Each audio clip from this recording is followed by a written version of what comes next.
दोस्तों, दुनिया की सबसे बड़ी घड़ी, दुनिया का सबसे ऊंचा क्लॉक टावर, दुनिया की दूसरी सबसे महंगी बिल्डिंग और बनने के वक्त दुनिया की तीसरी सबसे ऊंची बिल्डिंग, ये सारे रिकॉर्ड मक्का रॉयल क्लॉक टावर होल्ड करता है। 601 मीटर की ऊंचाई को छूने वाला ये टावर किसी इंजीनियरिंग के करिश्मे से कम नहीं है। इसकी पहचान इस पर लगी दुनिया की सबसे बड़ी घड़ी से होती है, जिसकी लंबाई 57 मीटर्स है। और इस घड़ी की चौड़ाई की बात की जाए तो ये 16,000 स्क्वायर फीट में फैली हुई है, यानी सिर्फ एक घड़ी का एरिया 500 गज के 3.5 प्लॉट्स के बराबर है। इस बिल्डिंग को 16 अरब डॉलर की लागत से तैयार किया गया और इसीलिए दुनिया में आज तक जितनी भी बिल्डिंग्स बनाई गई हैं, ये उनमें सबसे ज्यादा महंगी है। ये दुनिया की इकलौती ऐसी बिल्डिंग है जहां इंसानों की बनाई हुई सबसे ऊंची छत है, जो कि इस बिल्डिंग के चांद जैसे टुकड़े के अंदर मौजूद है। हालांकि इससे ऊंची बिल्डिंग्स दुनिया में मौजूद हैं, लेकिन उन सब में इतनी ऊंचाई पर आपको खुली छत नहीं मिलेगी। कहा जाता है कि जिस वक्त इसके कंस्ट्रक्शन का आगाज हुआ था, उस वक्त इसे दुनिया की सबसे ऊंची बिल्डिंग बनाया जा रहा था।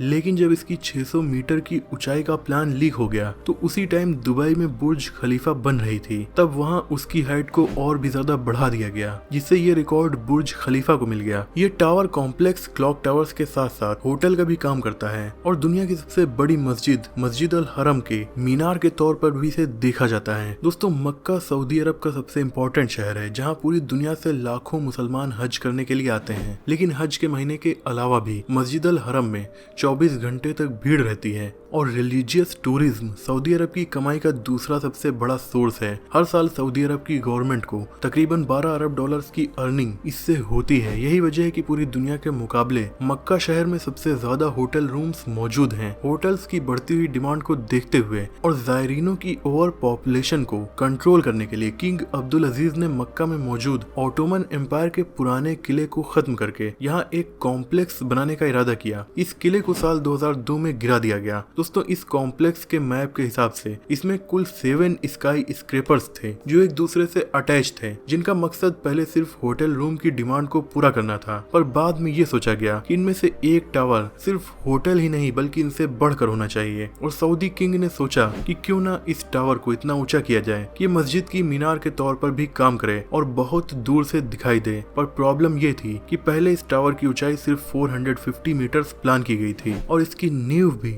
उसी हिसाब से रखी गई थी। और जब 450 मीटर का स्ट्रक्चर खड़ा हो गया, बाद में इसे 600 मीटर तक ले जाने का फैसला किया गया ताकि ये बहुत ऊंची बिल्डिंग हो जाए। लेकिन अगर नींव पर और लोड डाला जाता तो ये खतरनाक हो सकता था। अभी इंजीनियर्स नींव की इस प्रॉब्लम को नहीं सुलझा पाए थे। तभी सऊदी अरब के किंग की तरफ से एक और फरमाइश आ गई। वो इसे सिर्फ मीनार ही नहीं बल्कि दुनिया की सबसे बड़ी घड़ी भी बनाना चाहते थे, जिसके ऊपर एक बहुत बड़ा हीरा और एक गोल्ड प्लेटेड चांद बना हो। उनकी इन डिमांड्स को पूरा करने के लिए इंजीनियर्स को टावर की फाउंडेशन पर दोबारा से रिसर्च करनी पड़ी। नतीजा ये निकला कि ऊपर के 150 मीटर के हिस्से का वजन 36,000 टन से ज्यादा अगर ना हो तो वो स्ट्रक्चर को ऊंचा कर सकते हैं। इन कैलकुलेशन को नजर में रखते हुए इंजीनियर्स और डिजाइनर्स ने 150 मीटर ऊंचा light weight steel structure design किया, जो मजबूती में कंक्रीट से कम ना हो पर हल्का भी रहे। इस स्ट्रक्चर को ऐसे डिजाइन किया गया कि अपना सारा लोड कंक्रीट टावर के ऊपर बराबर डिस्ट्रीब्यूट करेगा और फिर इस स्ट्रक्चर के इर्द गिर्द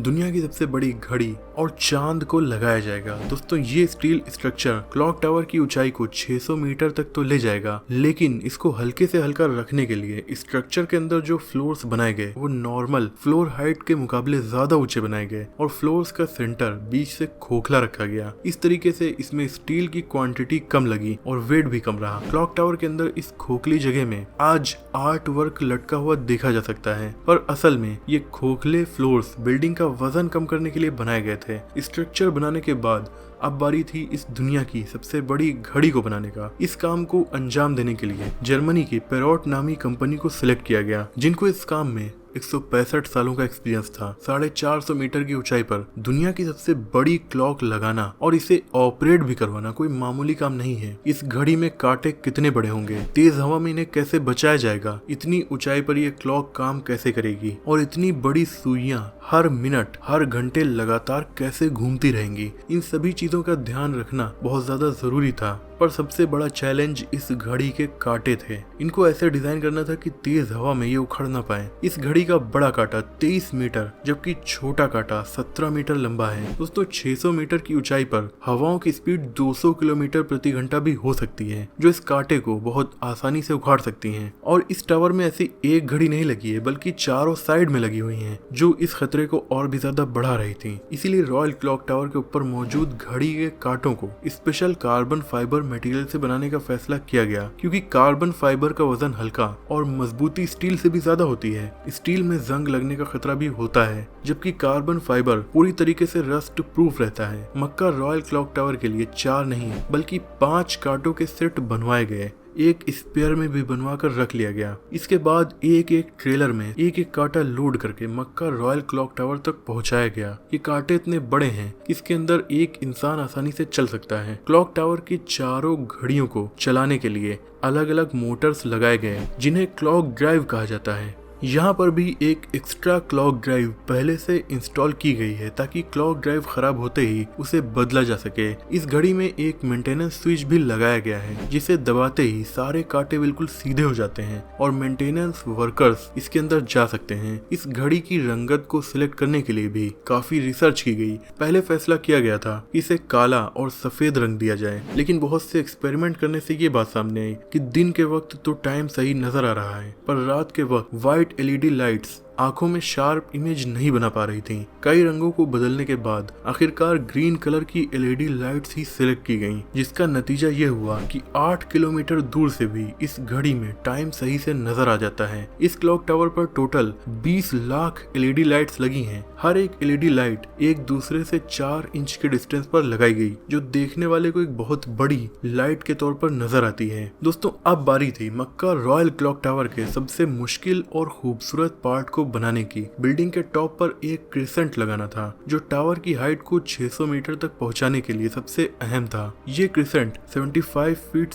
ऊंचा और इतना ही चौड़ा है। इसके वजन को हल्का रखने के लिए इसे फाइबर ग्लास और कार्बन फाइबर को मिक्स करके बनाया गया। फिर भी इसका टोटल वजन 35 टन के करीब है। क्रिसेंट और घड़ी के ऊपर हीरे जैसी डिजाइन को पूरा करने का टेंडर एक जर्मन कंपनी रेवा को दिया गया। इंजीनियर्स ने सोचा कि क्रिसेंट को अगर 1 पीस में बनाया गया तो फिर इसे टॉप तक पहुंचाना और फिर वहां इंस्टॉल करना मुश्किल ही नहीं नामुमकिन होगा, क्योंकि क्रिसेंट का वजन भी काफी ज्यादा था और आते जाते टूरिस्ट की भीड़ की वजह से जगह की भी कमी थी। इसी वजह से इसे अलग अलग पार्ट्स में बनाने का इरादा किया गया। इन पार्ट्स पर गोल्ड की लेयर चढ़ाई गई। 600 मीटर की ऊंचाई पर क्रिसेंट का इंस्टॉलेशन भी एक बहुत बड़ा चैलेंज है, क्योंकि इतनी ज्यादा ऊंचाई पर टावर क्रेन ज्यादा लोड नहीं उठा सकती। इस क्रिसेंट को अलग अलग हिस्सों में ऊपर खींचा गया और एक हिस्से का वजन करीब 4 टन था। ये इंजीनियर्स और वर्कर्स के लिए काफी खतरनाक टास्क था, क्योंकि एक तो टावर क्रेन इतनी ज्यादा ऊंचाई पर होने की वजह से ज्यादा वजन नहीं उठा सकती। दूसरा, अगर इस प्रोसेस के बीच तेज हवा चल पड़ी तो पेंडुलम इफेक्ट की वजह से 4 टन का वजन डबल भी हो सकता है। फिर वही हुआ जिसका डर था।